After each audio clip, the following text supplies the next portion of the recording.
Sasa huyu Ibn Hajar tulimtaja hapo kwa ufupi, ana maneno hapo kwenye kitabu chetu, anasema lam yarid fi fadli shahri Rajab. Mwanachuoni kishafi huyo, sio muwahabi.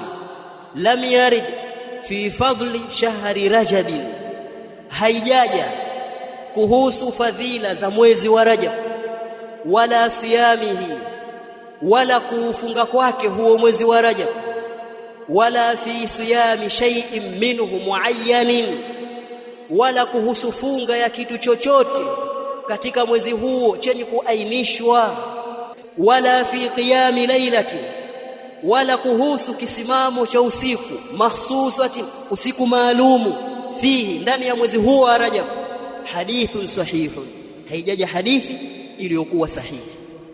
Lam yarid, faili wake ndio huyo, hadithun sahihun ndo naatu yake, kwa maana lam yarid hadithun sahihun fi fadli shahri Rajab, haijaja hadithi sahihi kuhusu fadhila za mwezi wa Rajab, wala kufunga kwake hiyo Rajab, wala funga ya kitu chochote chenye kuainishwa, wala kuhusu kisimamo cha usiku maalumu, haijaja hadithi sahihi.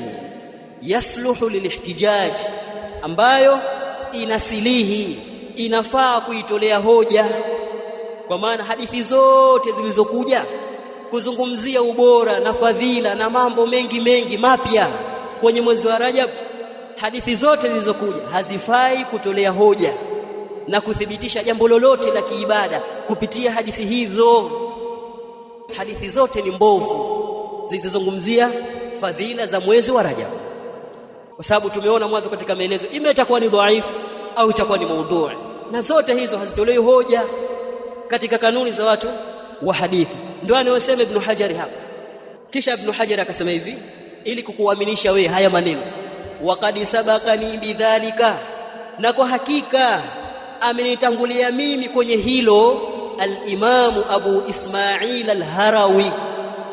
Al-Imam Abu Ismail al-Harawi al-Hafidh, mwenye cheo cha al-Hafidh, ndio amenitangulia mimi kwenye hilo, kwa maana si kauli yake Ibn Hajar, bali ameichukua kwa waliomtangulia kuhusu hadithi zilizokuja kwenye mwezi wa Rajab kuonyesha fadhila.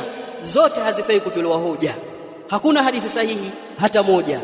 Kauli hiyo amesema al-Imam Abu Ismail al-Harawi al-Hafidh, na vile vile amenukuu kauli kama hiyo Ibn Hajar hii hapa ambayo tumeisoma.